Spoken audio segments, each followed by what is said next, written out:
Assalamualaikum warahmatullahi wabarakatuh. Hai teman-teman, kembali lagi di channel ini. Sekarang saya akan membahas tentang pivot table ya, dan akan mempraktekannya langsung di video ini. Dari yang data ringkas sampai ke data yang cukup rumit ya. Jadi sebelum ke prakteknya, saya akan coba menjelaskan apa sih manfaat pivot table gitu ya secara ringkas. Pivot table ini teman-teman meringkas data besar secara instan ya. Misalkan kalian punya data dari ribuan baris data menjadi ringkasan yang rapih dan mudah dibaca. Lalu pivot table ini bisa mengelompokkan dan menghitung otomatis ya, seperti jumlah, rata-rata, hitung jumlah item ya, seperti count, min atau max dan lain-lain bisa dilakukan hanya dengan drag dan drop saja. Nah, lalu pivot table ini menganalisis data dari berbagai sudut, teman-teman. Bisa lihat data berdasarkan kategori ya. Jadi misalkan di sini saya ada contoh simpelnya, ada tanggal, produk, kota, jumlah. Nah, di sini saya ingin melihat data jumlah produk di setiap kota. Nah, ini bisa kalian lakukan dengan menggunakan pivot table ya. Nah, seperti itu. Jadi kita bisa menganalisis data dari berbagai sudut ya yang kita inginkan. Lalu ya jelas pivot table ini, jika kalian tidak ingin menganalisis data menggunakan rumus yang rumit ya, seperti sum if, count if, VLOOKUP. Nah, pivot table ini hanya cukup seret saja nanti di kolom pivot table-nya ya. Jadi kalian tidak usah merumuskan atau menggunakan fungsi Excel di database kalian gitu ya. Jadi jika kalian tidak ingin rumit menggunakan fungsi atau rumus-rumus, maka kalian hanya cukup mengerti tentang pivot table. Lalu yang selanjutnya, manfaatnya mudah diubah dan disesuaikan ya. Jadi bisa diganti filternya, diurutkan, diformat ulang dengan cepat sesuai kebutuhan laporan. Yang terakhir, jelas manfaat dari pivot table ini yaitu hemat waktu dan lebih akurat, teman-teman. Nah, itu adalah segelintiran manfaat yang kita ringkas. Selanjutnya, kita perlu tahu juga nih kesalahan-kesalahan umum yang akan menggagalkan pivot table ya. Jadi kesalahan-kesalahan ini lumrah juga di masyarakat atau praktisi pivot table ya. Jadi kesalahan ini yang pertama adalah data tidak dalam format table ya, atau tabular. Jadi baris pertama yang ini tidak berisi nama kolom header atau judul gitu ya. Jadi pivot table akan gagal jika halaman utama ini misalkan kosong, teman-teman, atau malah kalian taruh judul tabel database kalian di sini. Nah, jadi hindari itu. Makanya halaman pertama usahakan headernya atau judulnya ya, karena untuk mendrag kolomnya menjadi database di pivot table nanti. Nah, lalu kesalahan yang selanjutnya yaitu di dalam database Excel kalian ada merge cell ya, atau sel gabungan seperti ini, teman-teman. Nah, misalkan seperti ini. Kalau ada merge cell, otomatis pivot table kalian tidak akan muncul atau gagal ya. Solusinya hindari merge cell seperti itu, teman-teman. Lalu yang ketiga adalah adanya baris atau kolom kosong di tengah-tengah data kalian. Jadi contohnya misalkan ini ada data padat. Misalkan nanti kalian punya data di tengah-tengahnya itu kosong seperti ini, atau saya punya contoh datanya di sini. Jadi hindari data kosong atau kolom seperti ini karena itu akan menggagalkan pivot table ya. Solusinya ya hindari kolom kosong di tengah data ya. Jadi hapus semua baris atau kolom kosong di tengah data. Nah, yang keempat yaitu ada format data campuran, teman-teman. Format data campuran ini adalah satu kolom yang isinya campuran semua. Jadi angka dan teks gitu ya. Contoh misalkan ada kolom jumlah gini ya, atau quantity, isinya ada 10 seperti ini, atau misalkan di dalam kolomnya ada isian ditulis seperti ini. Jadi 10 dalam angka dan huruf ya dijabarkan. Nah, ini tidak boleh, teman-teman ya. Ataupun data kosong di dalamnya. Jadi misalkan datanya kosong seperti ini. Nah, itu akan membuat pivot table gagal. Nah, lalu yang kelima adalah header atau judul yang duplikat. Hindari juga. Yang keenam, adanya nilai kosong atau blank cell seperti yang tadi saya sebutkan, tidak boleh. Lalu yang ketujuh, tipe file salah atau proteksi. Jadi file Excel dibuka dalam mode read only-nya. Itu jelas tidak bisa ya, teman-teman.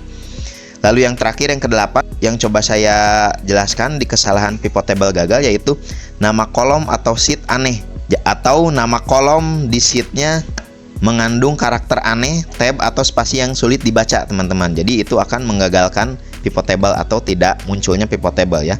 Nah seperti itu teman-teman. Jadi sekarang kita akan coba mulai mempraktekkan pivot table dari yang cara sederhana dulu ya. Di sini saya sudah menyiapkan datanya.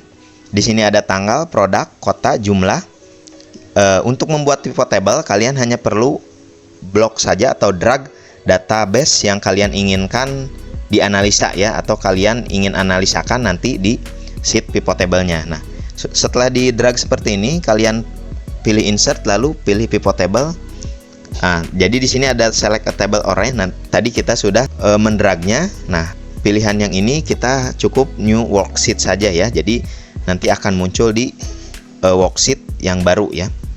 Kita pilih oke, dia sudah muncul pivot table field-nya atau menu pivot table-nya. Nah, di sini misalkan saya akan mencoba menjelaskan dulu. Di sini teman-teman ada drag field between areas below, ada filters, column, rows, dan values-nya. Apa sih ini? Dimulai dari filters terlebih dahulu.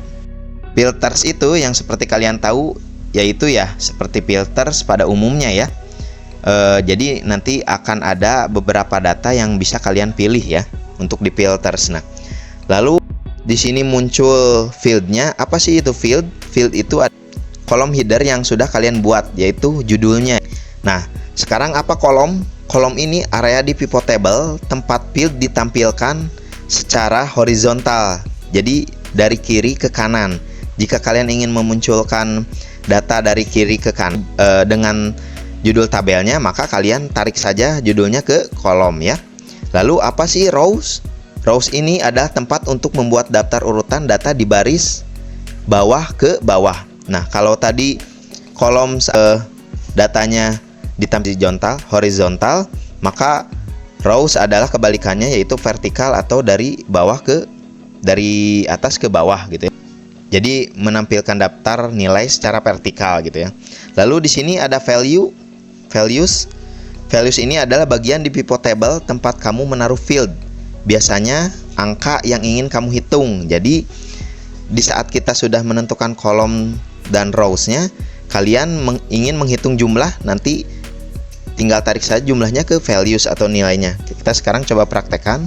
Baik, kita rencananya ingin jumlah produk per kotanya ya. Jadi kalian tarik produknya ke rows ke sini. Nah, setelah itu karena kita ingin mencari per kota ya, data per kotanya, jadi kolomnya kita isi dengan kota teman-teman, seperti ini. Nah, lalu yang terakhir jumlahnya kita tarik ke values atau dinilai ini. Nah, dengan seperti itu pivot table kalian bisa, dan kalian sudah bisa menganalisa data kalian ya. Kita coba lihat di database-nya, ini dia. Dan ini hasil pivot table. Jadi kita bisa lihat buku itu di Bandung jumlahnya berapa gitu ya, penjualannya gitu. Lalu di Jakarta berapa, Surabaya berapa. Nah, itu sebetulnya cara untuk membuat pivot table ya. Jadi kalian bisa menganalisa data kalian dengan mudah ya, berdasarkan data yang ingin ke analisa ya, bisa jumlah atau kuantiti kah, atau per kota kah gitu ya. Nah, seperti ini. Nah, selanjutnya kita akan coba ke data yang lebih rumit. Ini di sini saya juga sudah menyiapkan data pribadi saya ya, yang cukup rumit sebetulnya, tapi kita akan coba. Jikalau misalkan nanti kita membuat pivot table dengan data yang masih random atau acak-acakan ya istilahnya teman-teman. Nah, di sini ada datanya. Jadi kolomnya ada yang masih kosong seperti ini. Mungkin di dalam tabel ini juga ada merge cell ya. Saya juga belum mengeceknya lagi. Nah, gimana sih nanti mendrag data untuk pivot table dengan data yang belum. Nah, kita coba pilih datanya. Kita tarik aja ke bawah. Kita pilih insert lalu pivot table. Nah, maka datanya tidak akan berhasil ya, atau tidak valid teman-teman, karena banyak kolom kosong ataupun mungkin ada merge cell ya. Nah, merge cell itu misalkan seperti ini. Nah, ini tidak akan berhasil ya untuk memunculkan pivot table. Maka saya sudah menyiapkan data yang sudah disesuaikan di sini. Di sini juga saya sudah menamai headernya dengan keinginan saya atau maksud yang saya inginkan. Nah, setelah ini kita akan coba drag saja data yang kita akan rubah atau dianalisa oleh pivot table, lalu insert, kita pilih pivot table, oke ya. Nah, maka akan muncul datanya di sini ya. Nah, setelah itu kita misalkan melihat data penjualan toko jenis-jenis produk teh ini ya. Misalkan kita tarik ke rows teman-teman ya. Jadi kita memunculkan toko-tokonya ke bawah ya. Lalu misalkan kita tarik keterangan atau jenisnya, jenis tehnya ke kolom seperti ini, maka akan memunculkan datanya nanti ke bawah ya. Dan headernya dari kiri ke kanan gitu ya. Lalu values-nya kita pilih di bagian margin keuntungan. Misalkan kita ingin melihat margin keuntungan dari setiap toko, data penjualannya dari setiap toko gitu. Kita tarik ke values. Nah, maka akan muncul margin keuntungan dari setiap tokonya di jenis tehnya ya. Jadi ini misalkan di sini ada Fruity Fudge ya. Di Bintang Jaya ada 90.000 margin keuntungannya. Nah, seperti ini untuk data besarnya karena ini banyak ya. Nanti kalian bisa filter lagi atau ringkaskan lagi maksud dari analisa data yang kalian inginkan di database kalian. Nah, seperti itu teman-teman untuk pivot table ya. Nah, teman-teman, baik untuk filenya nanti seperti biasa kalian bisa download file latihannya di dalam deskripsi video ini.